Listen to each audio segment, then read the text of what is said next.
Good morning, Mr. Johnson. Morning, sir. I want to start by thanking you for your service to our country, which includes a very successful stint as an AUSA.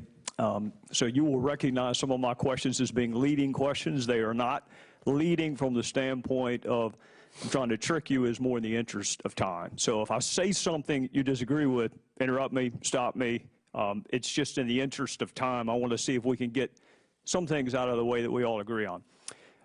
Russia has a history of cyber attacks against our country. Is that true? Yes. In the parlance of our former jobs, Russia would be considered a career offender as it comes to seeking to undermine the foundations of our republic. They are constantly trying to attack the foundations and firmament of our republic. Is that fair? I think that's a fair statement. All right. So they're a career offender. They have a history of cyber attacks on our country.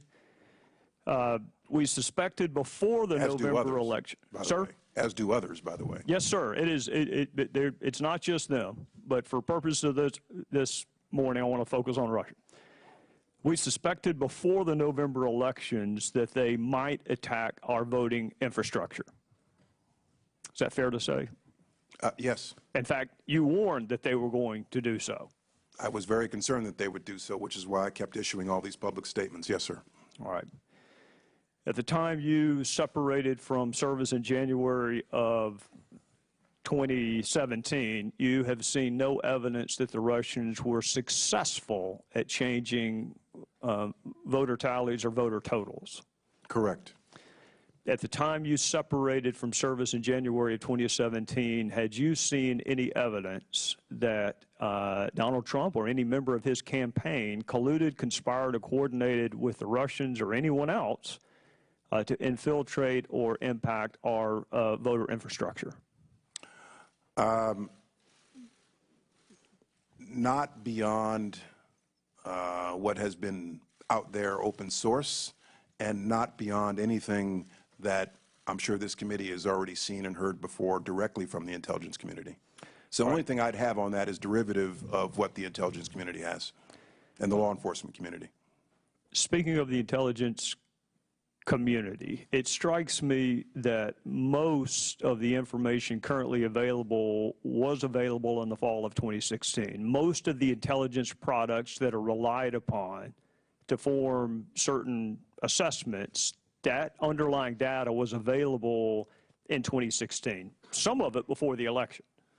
I'm not in a position to agree or disagree with that because I don't have access anymore to intelligence over the last 5 months. Well, looking at this a different way, before the election in November of 2016, you had already seen evidence of Russian efforts to impact our election. In fact, you testified they had a preference for a candidate.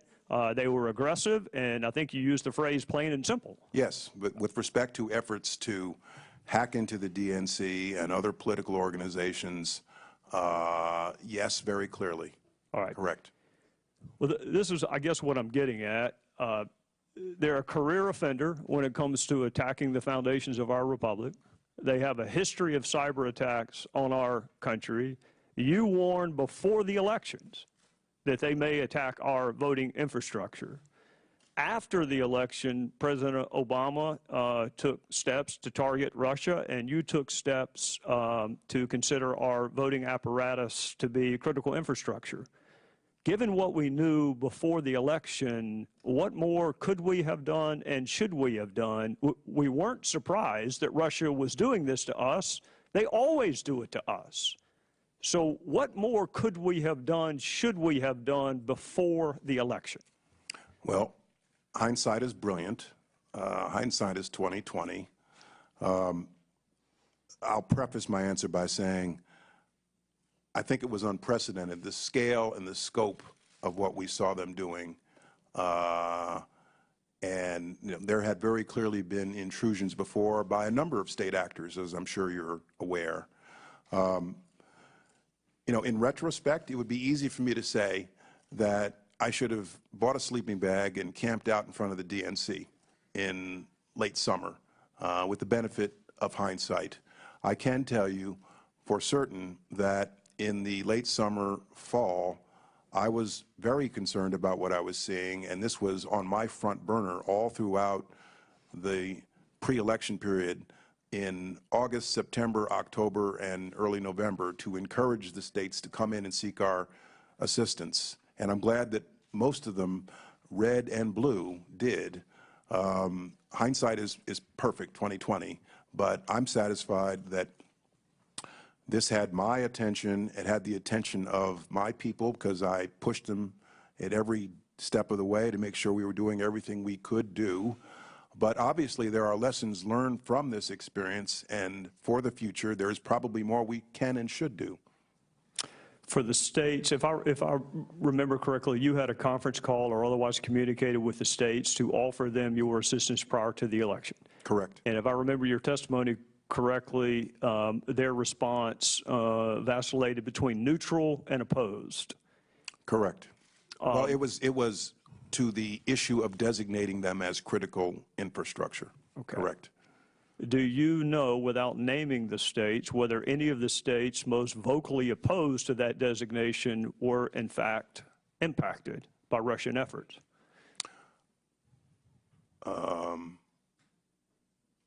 I'd have to look at both lists. If you're saying impacted, were those states that had their voter registration databases scanned and perhaps infiltrated? I'd have to look at both lists, sir. I don't have that information off the top of my head. Yeah, what I'm wondering is if any of the states most vocal in rejecting your help actually needed it the most. Well, again, they didn't reject our help.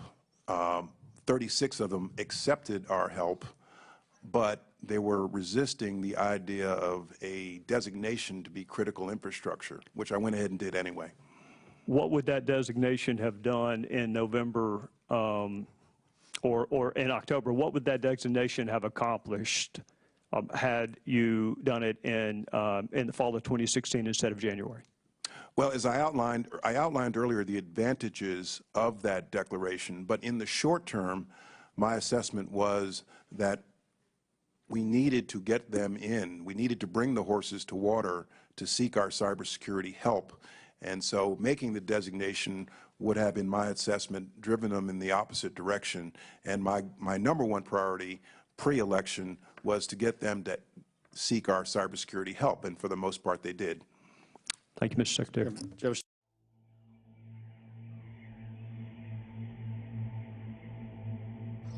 You're watching Live Satellite News.